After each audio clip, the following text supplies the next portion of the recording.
Hello and welcome back to Novacraft. This is episode 11. And this is a bit of a different episode because we're not building any one thing. We're doing a whole bunch of small things. Built a little jobs board behind us, and it's got everything from finally building our lightning protection to keep our villagers safe, all the way to some general aesthetic things like creating a town square here, and creating some pathways in between. I don't know if we're gonna get all this done.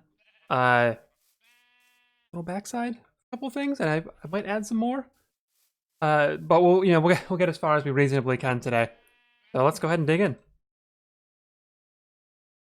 Oh, and if you're here for the riddle, I'll put a timestamp in the description as to where to cut to, but you do need to watch the entire episode in order to be able to solve it.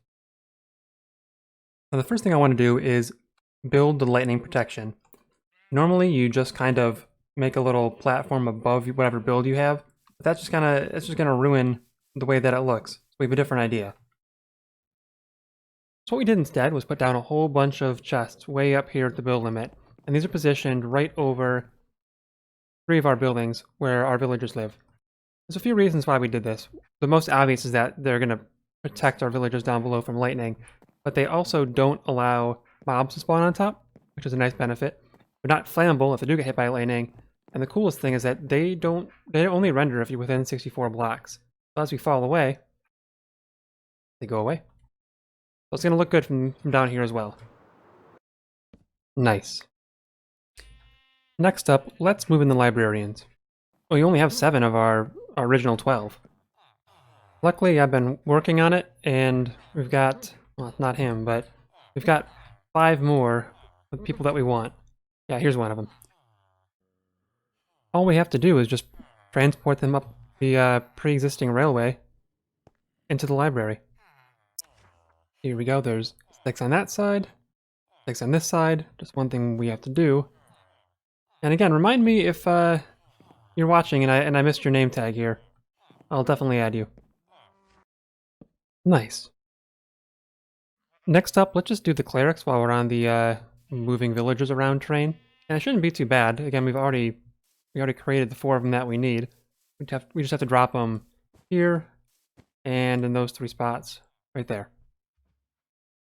So I moved the villagers over, but there's one problem. The double carpet trick that we were planning on using to keep them in place is not going to work. Let me jump into a creative real quick and I'll show you what I mean. Alright, so I'm in the creative world, and the plan was to keep each of these clerics in place by using a double carpet trick, which means they can just kind of stand there and there's nothing holding them in physically, but they don't know how to move. And that was basically done this way, where you put a villager right on the middle and double carpets on each direction. When he stands there, he doesn't know how to cross these double carpets, so he just is stuck. But in the latest game version that I just updated to, they fixed that. It was a bug. That's not going to work anymore. And out of desperation, I tried just adding layers of carpets to see if anything would work. So here's 4, and that still does not work. It might take him a minute to fall off, but you can see he's already moving. He wouldn't move at all if he was really locked in there. And he will eventually jump off. I can just beat him into it. Yeah, there he goes. I tried 5 though, and actually, for some reason, this does work. Now you see him, he's just locked in here. There's only one more change we have to make, and that's to add the carpet trick on the diagonals as well, not just the 4 directions. If you don't do the diagonals, so I put a solid block on one of the diagonals here, you'll see he's willing, it might take a minute, but he's willing to walk across the diagonal here. And there he goes. I mean, I kind of had to bait him into it, but essentially what's happening is 2 things. One, the villagers now check their diagonals to see if they can pathfind that direction, and you have to do 5. And the best reason I can come up with is because they think that normally they won't jump off a height of this high, but they will jump off a height of that high. So let me just demonstrate that real quick. We do, let's see, 1, 2, 3. Yeah, so that's the height of 4 carpets. This guy will just jump on off. 1 more though, and that's too high for him. He's afraid. This is going to work. We just have to put in a little more effort. Alright, so after that slight scare, all of our carpets are down and all of our villagers are in place. Nice. What I want to do next is assemble the backup box. And what that's going to do is going to have a bunch of spare gear in it so that if I die, I don't need to spend the next hour recreating all this stuff. I just go into my ender chest, grab it out, and I'm ready to go. Step 1, I need to gather all the unenchanted gear. Step 2 is to trade with my librarians for the books I need, like Unbreaking 3. Thank you, Miggles. And step 3 is to finally enchant the gear. Here it is, a shulker box filled with 3 sets of fully enchanted gear. We even have a couple extra bows and totems of undying just in case. So that one's done. Nice. So that backup box is going to sit in our ender chest so we can grab it whenever we need it. That got me thinking maybe next we should probably organize the ender chest. For the first row of the ender chest, we're going to have 9 shulker boxes. First one is our backup box we just created, followed by a materials, just general building materials, whatever we might need along the way. The white box is our lighting box, torches, lanterns, glowstone, etc. Brown is arrows, definitely way more than we're ever going to need, but they're there. Blue's tools, this is empty right now. We're going to need a good toolsmith to help fill this out, and probably a lot of enchanting. So it's going to be empty for now, but that's where our tools will go. We are villager powered, so we need to store our emerald somewhere. That's going to be the green shulker box. Yellow is food. Right now we have steak. We're eventually going to shift to a golden carrot food source once we get the farmers. So that color will make more sense. Pink is where I put the rockets. I mean, it's half white, half red, so close enough. And then red is the redstone box. Just general stuff for redstone contraptions.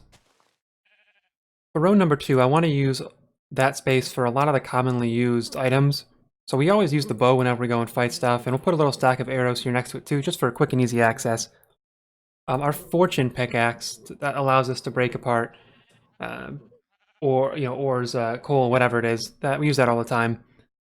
We also use this hoe, whether it's our tree farm or whether it's for making more farmland. So we need that all the time. Our sword, which we don't really use that often, it has looting. So if we're trying to get a certain drop from a mob, that's what we'll use. Then we're gonna have our bed, a crafting table, shears. I'll put that right there. And finally some buckets for water or lava. And then finally we're going to have 9 empty purple shulker boxes just to be general storage for whatever we're going out and collecting or whatever we're trying to gather up for a big build. We can just store it in these temporarily. Nice. I think I want to take on a little bit of a building project next. Let's finish the church. And here it is. We went with some tall roof designs here. We got the HUD back up. Kind of a thatched roof. You know, it's showing some weather or something. Extended up the tower a little higher. Some planters around. And I'll just kind of give you the all-around view here. Got a lot of pillars, I guess. Stained glass all around. There's the back side. And then if we go on the inside, little side entrance. As you know, we have the clerics all ready to go, and have a little chandelier here. So that one's done. Nice. We have one more thing to do today, and that is the riddle. Just to give a little bit of explanation here, my friends and I are trying to find ways of staying socially connected while being socially distant. And so what we're doing is we're each providing one riddle a day to Brett over here. And he's going to solve each of those riddles and then get a letter from each one. Like the riddle that I have for him, the solution is a letter. So he's going to solve each one and get a bunch of different letters. And they will de-jumble into the solution, the ultimate solution here. So let me drop down here underneath our mob farm / iron farm. We come to hit the puzzle. We got our little podium here with the magic button on top. I'm going to push this button, and I'm going to read the clue. We finished many tasks today, ending in a constant way. A quartet of runes that will finally show the ultimate answer's soft, warm glow. Each, like a lighthouse in a storm, accrue into the final form.